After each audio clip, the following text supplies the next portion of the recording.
안녕하십니까. 자, 우리 오늘 수학 시간에는 5단원 여러가지 그래프, 수학책 100쪽에서 101쪽, 수학 익힌 책 68쪽에서 69쪽을 공부해 보도록 하겠습니다. 자, 우리 친구들 지난 시간에 어떤 그래프에 대해서 배웠나요? 네, 우리 지난 시간에는 띠 그래프에 대해서 배워보았습니다.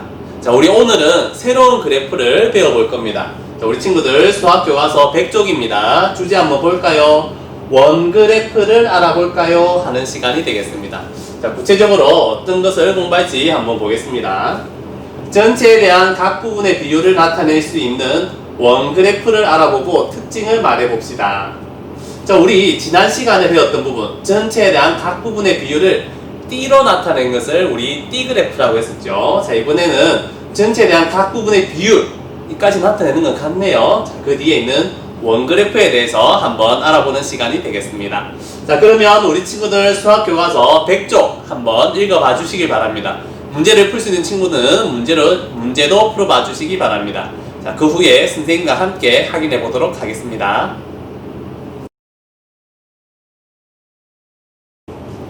자, 그러면 선생님과 함께 확인해 보겠습니다. 1번 문제입니다. 수일인의 반 전체 학생들이 조사하고 싶은 문화재를 조사하여 정리했습니다. 물음에 답해 봅시다. 자, 조사하고 싶은 문화재를 이렇게 제시를 하였습니다. 다음 문제 보겠습니다. 조사한 내용을 표로 나타내어 보세요. 조사하고 싶은 문화재별 학생 수. 자, 이렇게 문화재가 나와 있습니다. 자, 문화재별로 학생이 몇 명인지 한번 알아보겠습니다. 자, 먼저 첫 번째 나와 있는 첨성대부터 한번 보겠습니다. 자, 첫 번째 줄 볼까요? 자, 첨성대 여기 하나 있네요. 1명, 첨성대 2명, 자, 첨성대 3명, 자, 첨성대 4명, 첨성대 5명. 자, 이렇게 있네요. 자, 첨성대 여기 하나 더 있네요. 첨성대 6명. 자, 이렇게 해서 총 6명이 되겠습니다. 자, 이번에는 경복궁 한번 찾아보겠습니다. 자, 경복궁 첫 번째 줄에 경복궁 하나, 두 번째 줄에 경복궁 하나, 경복궁 이렇게 있네요. 그래서 총 5개가 있습니다. 경복궁은 5라고 적으면 되겠네요. 자, 이번에는 화성 한번 알아보도록 하겠습니다. 화성은 네모로 한번 표시해 볼게요. 자, 문화재 첫 번째 화성 첫 번째 줄에 하나, 자, 화성 여기 있네요. 두 번째 줄에 둘, 자, 화성 셋, 넷. 화성은 총 4개가 있네요. 화성은 4 이렇게 표시를 하겠습니다.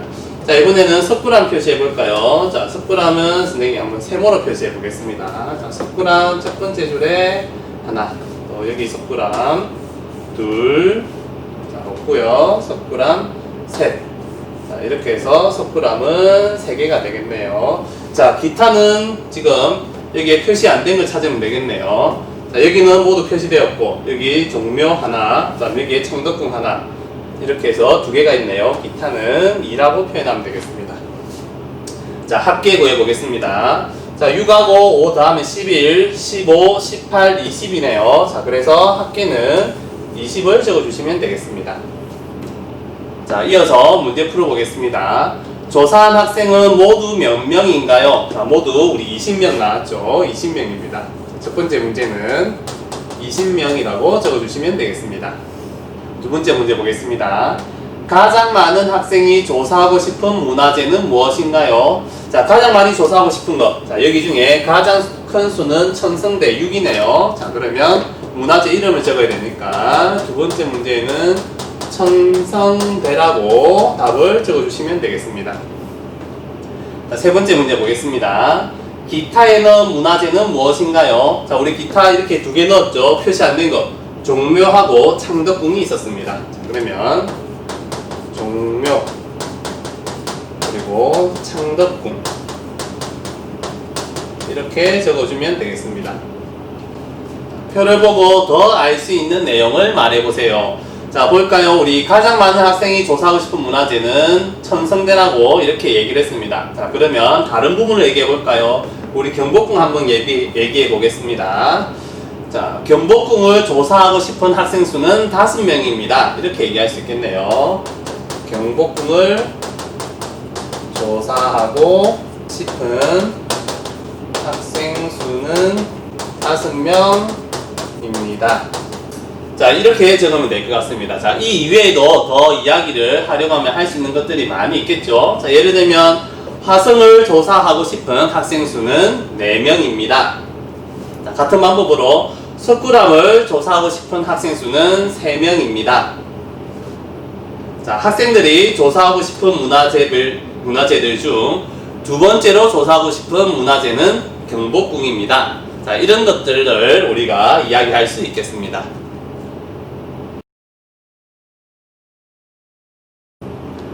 자, 그러면 2번 문제 보겠습니다. 수일인의 반 전체 학생 수에 대한 조사하고 싶은 문화재별 학생 수의 비율을 원모양 그래프로 알아봅시다.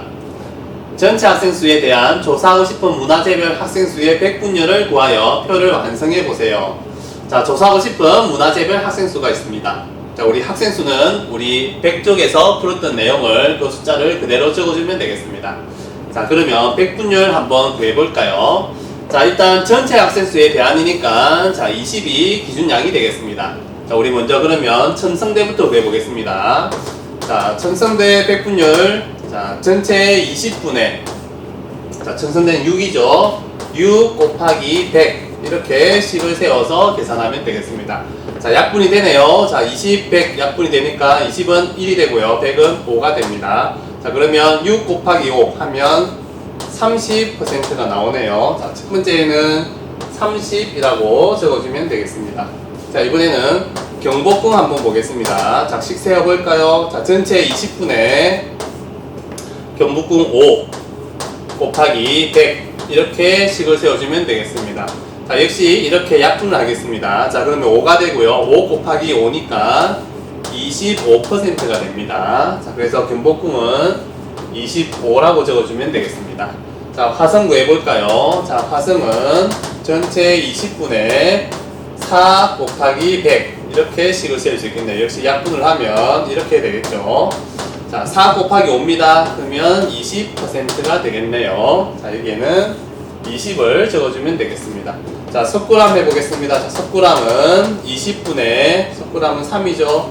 3 곱하기 100 이렇게 식을 세우면 되겠습니다. 역시 20과 100을 약분하면 되겠죠. 자, 1이 되고 5가 됩니다. 3 곱하기 5니까 15가 되겠죠. 그래서 결과는 15%. 석굴암에는 15를 적어주면 되겠습니다. 자, 마지막 기타입니다. 기타는 20분에 기타는 2죠. 2 곱하기 100 이렇게 식을 세우고요. 역시 20과 100은 약분하겠습니다. 1이 되고 5가 됩니다. 2 곱하기 5니까 결과는 10%가 나오네요. 자, 그래서 기타에는 10을 적어주면 되겠습니다. 자, 이번에도 우리 이렇게 백분율을 다 구하고 난 다음에는 백분율 구한 것의 합을 한번 구해보겠습니다. 이렇게 모두 합쳤을 때 100이 나와야지 우리가 백분율을 잘 구했다고 이야기할 수 있겠습니다. 한번 더 해보겠습니다. 자, 30 더하기 25는 55가 되죠. 자, 55와 20을 더하면 75가 됩니다. 자, 75와 15를 더하면 90이 되겠죠. 자, 90과 10을 더하면 100이 됩니다. 자, 그랬더니 합이 100이 나왔네요. 자, 이렇게 해서 우리가 백분율을 모두 구해보았습니다. 전체 학생 수에 대한 조사하고 싶은 문화재별 학생 수의 비율을 한눈에 알아보려면 어떻게 해야 하는지 이야기해 보세요. 자, 이렇게 숫자로 표현된 것을 한눈에 알아보려면 바로 여기 나와 있는 비율을 자, 알아보기 쉬운 그래프로 표현하면 되겠죠. 자, 그래서 정답을 이렇게 적어주시면 될 것 같습니다.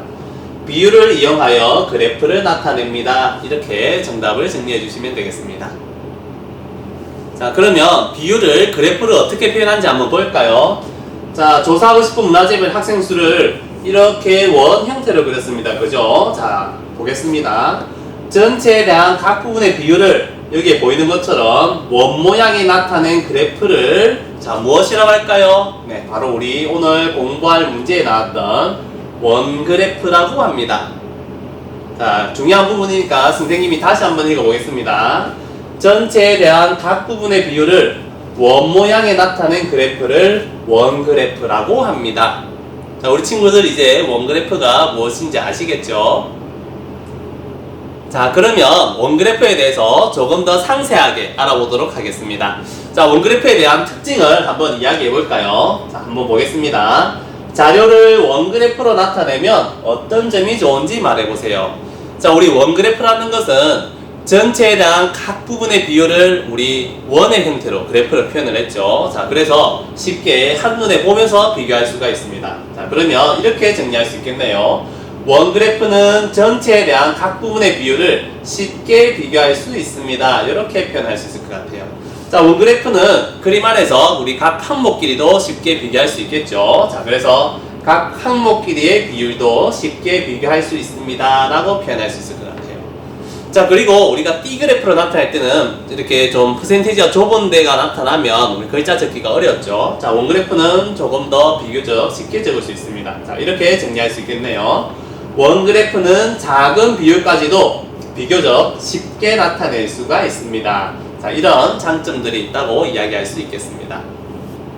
자, 다음 거 볼까요? 실생활에서 원그래프로 나타낼 수 있는 것을 말해보세요. 자, 우리 실생활에서 원그래프로 나타낼 수 있는 것. 자, 예를 들면 우리가 먹는 식품 뒤에는 각 성분이 얼만큼 들어있는지 이렇게 원그래프로 표현되어 있는 것들이 있습니다. 자, 정리하면 이렇게 할 수 있겠네요. 음식에 들어있는 영양소 성분의 비율을 나타낼 수 있습니다. 자, 이런 게 있고요.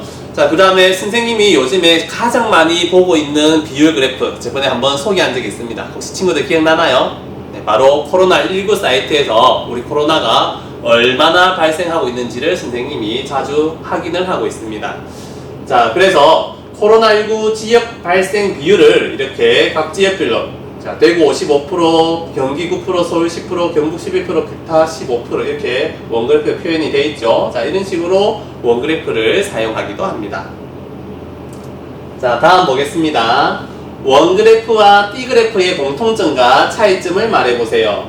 자, 원그래프와 T그래프 모두 우리 전체에 대한 각 부분의 비율을 그래프로 표현하였죠. 자, 그래서 둘 다 비율 그래프입니다. 이렇게 이야기를 할 수 있을 것 같고요. 그리고 전체에 대해서 각 부분이 얼만큼 차지할 수 있는지, 자, 그런 비율을 알기 편한 장점이 있습니다. 그래서 전체를 100%로 하여 전체에 대한 각 부분의 비율을 알기 편합니다. 이렇게 이야기를 할 수 있을 것 같아요.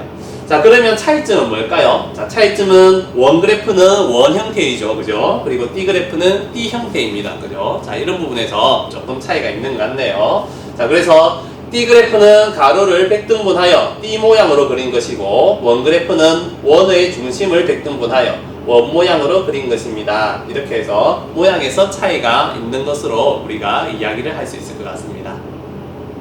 자, 이렇게 해서 우리가 원그래프가 무엇인지 한번 살펴보았습니다. 자, 우리 친구들 내용을 잘 이해했는지 한번 확인해 보도록 하겠습니다. 자, 수학 익힌 책 68쪽과 69쪽입니다.